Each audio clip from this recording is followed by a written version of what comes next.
Hai Nakama Squad, kembali lagi bersama Nakama Aquatics. Sebuah tragedi kelam yang merenggut nyawa banyak anak manusia pernah terjadi di Jepang sekitar 70 tahun lalu.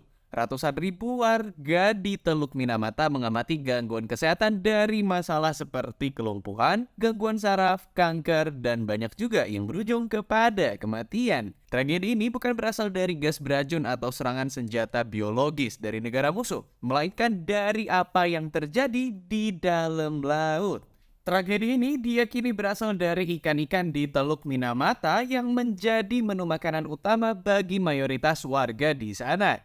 Ikan-ikan yang diangkut nelayan ini tanpa disangka membuat para warga malah menerima nasib yang cukup mengenaskan. Tragedi keracunan massal ini akhirnya membuka mata dunia akan bahayanya kandungan kimia yang berada di dalam laut. Ikan yang tadinya menjadi makanan pokok dan sumber kehidupan utama bagi warga di Teluk Minamata malah berubah menjadi malaikat pencabut nyawa yang membawa hidup mereka ke titik sengsara. Ini adalah kisah tentang harapan yang berubah menjadi sebuah petaka dan juga arogansi manusia yang akhirnya membawa bencana bagi manusia lainnya.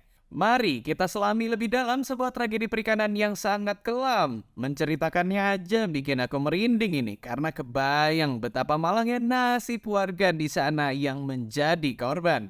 Inilah tragedi Minamata, tonton videonya sampai habis ya. Sejarah kelam tragedi Minamata. Siang hari di tahun 1956, seorang nelayan berangkat melaut untuk mencari ikan dan kerang yang selama ini memang menjadi tangkapan utama di Teluk Minamata. Mayoritas penduduk di sana yang bergantung kepada ikan dan kerang sebagai menu makanan utama. Hari yang cerah membuat si nelayan ini optimis bakal mendapat tangkapan yang banyak. Karena musuh utama nelayan yaitu si cuaca buruk lagi nggak mampir ke perairan Teluk Minamata. Jadi harusnya si nelayan ini bakalan pulang dengan hasil tangkapan yang memuaskan. Optimisme si nelayan mulai goyah ketika dia melihat banyak ikan di laut yang terlihat lemas dan mengambang di permukaan air. Kondisi ini tentu jarang banget terjadi di tahun 50-an di mana polusi air dan pengertian warga soal kondisi laut belum sebaik sekarang. Walau si nelayan ini menganggap peristiwa ini memang agak aneh, namun dia tetap melanjutkan menjaring ikan di lokasi tersebut. Dia tetap fokus buat mencari ikan-ikan yang masih sehat. Benar aja, tangkapan dia di hari itu lagi banyak banget. Dengan hasil tangkapan yang bikin auto senyum, nelayan ini pulang ke rumah dengan gembira. Namun dalam beberapa minggu berikutnya, si nelayan mulai merasakan gejala aneh pada tubuhnya. Dia mengalami kesulitan berbicara, mati rasa di tangan dan kaki, dan kadang-kadang ia bahkan mengalami kejang. Kondisinya semakin memburuk dan dia tidak bisa bekerja sebagai nelayan lagi. Nggak tahan dengan kondisinya yang terus menurun, si nelayan pergi ke dokter setempat untuk mencari jawaban atas apa yang terjadi pada tubuhnya. Kondisi kesehatan yang menurun adalah bencana yang nggak pernah mau dirasakan oleh nelayan karena kalau mereka sakit, mereka nggak bisa cari uang. Sedangkan keluarganya harus diberi makan setiap hari dan kebutuhan lain harus tetap berjalan. Setelah diperiksa, banyak dokter setempat yang bingung dengan gejala yang si nelayan ini alami. Tapi kemudian si nelayan bertemu dengan seorang dokter muda yang bersikeras melakukan beberapa tes dan penelitian lebih lanjut. Dokter tersebut mulai merangkai teka-teki dan dia tahu kalau ada sesuatu yang salah dengan kondisi laut di Minamata. Melalui penelitian yang intensif, dokter muda dan timnya menemukan fakta bahwa laut di Minamata telah tercemar oleh limbah industri yang dibuang oleh pabrik kimia lokal. Limbah tersebut mengandung merkuri, suatu zat beracun yang telah mencemari ikan dan udang di laut. Ikan dan udang yang tercemar merkuri kemudian dimakan oleh penduduk setempat, termasuk si nelayan yang mengakibatkan mereka mengalami keracunan merkuri. Semakin banyaknya warga yang terkena penyakit membuat kondisi Teluk Minamata semakin kritis. Pemandangan yang tadinya meriah dan sibuk menjadi sepi. Bahkan gak cuma manusia aja yang terkena dampaknya, banyak kucing liar di sekitaran teluk kejang-kejang dan kecebur ke laut akibat memakan ikan-ikan hasil tangkapan nelayan. Banyak orang yang mengalami berbagai gangguan kesehatan. Bahkan penduduk kota banyak yang berteriak-teriak seperti orang gila. Perilaku orang-orang yang kesetanan ini salah satunya akibat kerusakan saraf yang terjadi karena mereka keracunan merkuri. Kondisi yang semakin parah membuat seorang dokter yang ternyata bernama Hajime Hosokawa untuk mengungkap apa yang terjadi di kota tersebut. Apakah benar karena keracunan merkuri ataukah ada konspirasi lain di belakangnya? Dia berniat buat membongkar semua. Siapa yang bermain di belakang tragedi Minamata? Pada tahun 1959, seorang dokter lokal bernama Dr. Hajime Hosokawa mulai mencurigai adanya hubungan antara penyakit misterius yang menyerang penduduk Minamata dengan limbah merkuri yang dibuang oleh Chiso Corporation. Dia menjadi salah satu tokoh kunci dalam mengungkapkan penyebab penyakit yang misterius yang dialami oleh warga Minamata pada tahun 1950-an.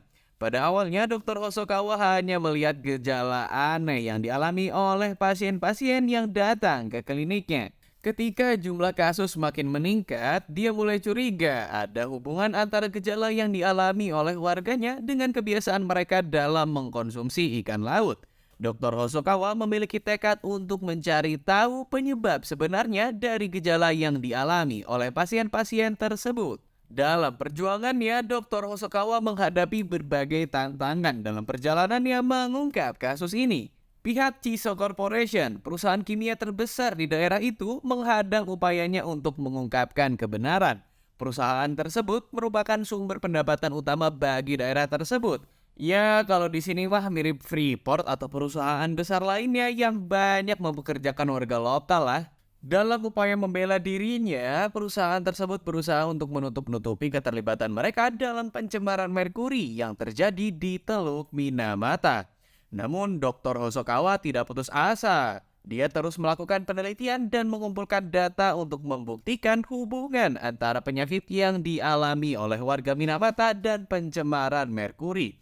Dia berbicara dengan para korban, mengumpulkan bukti ilmiah, dan memperjuangkan keadilan bagi mereka. Melalui upayanya yang gigih, Dr. Hosokawa akhirnya berhasil mengungkapkan kebenaran tentang penyebab penyakit Minamata, yaitu pencemaran merkuri yang disebabkan oleh limbah yang dibuang oleh Chiso Corporation. Penemuan ini menjadi titik balik dalam perjuangan masyarakat Minamata untuk mendapatkan keadilan. Dr. Hosokawa tidak hanya berjuang dalam bidang medis, tetapi juga menjadi juru bicara bagi para korban dan mendorong perusahaan dan pemerintah untuk bertanggung jawab atas dampak buruk yang diakibatkan oleh pencemaran merkuri. Chiso Corporation terbukti membuang 200-600 ton limbah merkuri ke dalam Teluk Minamata sejak tahun 1932. Merkuri ini lalu masuk ke dalam tubuh ikan-ikan dan makhluk laut lainnya yang hidup di sana, dan apesnya menjadi sumber penghasilan dan sumber makanan orang-orang yang hidup di sekitar Teluk Minamata. Semakin banyak limbah yang dibuang, semakin parah juga kandungan merkuri yang hadir di dalam tubuh ikan. Makanya, makin lama ikan di sana juga mengandung merkuri dalam kadar yang besar. Warga yang gak terima sama kejadian ini lantas menuntut Chiso Corporation dengan ganti rugi sebesar 2 miliar yen per tahun buat biaya berobat sama terapi bagi mereka yang terkena dampak bencana ini. Angka itu juga sebenarnya nggak bisa benar-benar sesuai dengan penderitaan yang selama ini dirasakan oleh para korban. Udah dituntut, perusahaan ini juga didesak sama pemerintah Jepang buat menghentikan produksi asam asetat yang akhirnya mereka hentikan di tahun 1968. Perjuangan Dr. Hosokawa telah mengilhami banyak orang dan menjadi contoh keberanian dalam memperjuangkan keadilan dan kebenaran. Meskipun menghadapi banyak rintangan dan ancaman, Dr. Hosokawa terus berjuang dengan tekad yang kuat untuk mengungkapkan tragedi Minamata dan membela hak-hak masyarakat yang terkena dampak. Dia menjadi pahlawan dalam cerita tragedi Minamata yang mengingatkan kita akan pentingnya berjuang untuk lingkungan yang bersih, kesehatan masyarakat, dan keadilan. Tragedi Minamata juga membuka mata pemerintah Indonesia. Karenanya, Kementerian Lingkungan Hidup melakukan beberapa aksi agar Indonesia bisa terhindar dari masalah serupa. Upaya Indonesia hindari bencana seperti Minamata. Pada tahun 2017 lalu, Menteri Lingkungan Hidup dan Kehutanan bersama jajarannya berkunjung ke Komisi 7 DPR RI buat nyampein pokok-pokok materi ratifikasi Konvensi Minamata mengenai dampak buruk pencemaran merkuri. Upaya ini merupakan sebuah aksi nyata agar Indonesia bisa terhindar dari bencana tragedi Minamata, di mana ribuan orang terkena imbas pencemaran yang disebabkan oleh merkuri.